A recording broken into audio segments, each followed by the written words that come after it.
fadlan haddii aad ku cusub tahay channelkan subscribe dheh gambaleelkana furo si aad ula socoto muuqaalada xiisaha badan ee aan soo gelino mahadsanid. Assalaamu calaykum waraxmatullaahi wabarakaatuh. Kusoo dhawaada xubintii taariikhda saxaabada. Waxaan kusoo qaadan doonaa taariikhda saxaabiga Khalid bin Walid radiyallahu anhu. Khalid bin Walid waxa uu ahaa dagaalyahan iyo hogaamiye islaami ah, waxaana ka mid ahaa asxaabtii rasuulka nabadgelyo naxariis korkiisa ahaatee. Khalid bin Walid waxa uu dhashay 584 xilligii rasuulka sallallahu alayhi wasallam. Rasuulka ayaa ku naanaysay Khalid Sayfullah al-Masluul. waxa uu ku dhashay magaalada Makka. waxa uu ka soo dagaalamay meelo badan oo ay ka mid yihiin Sham, Rome iyo Faris iyo meelo kale oo badan.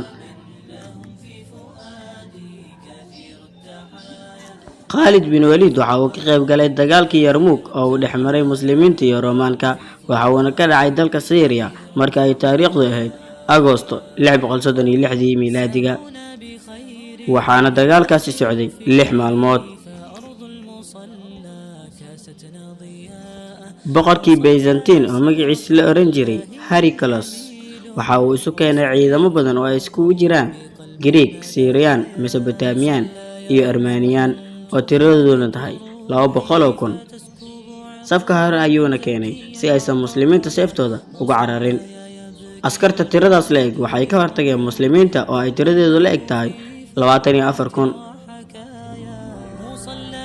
ugu dambeyntii waxay ku sharaacday muslimiinta.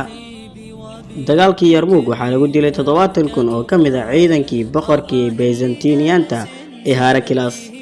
muslimiinta halkaas waxaa ku soo raacday guul aad u weyn sababtoo ah waxaa gacantooda soo gashay Suuriya. Khalid bin Walid waxa uu galay 72 dagaal.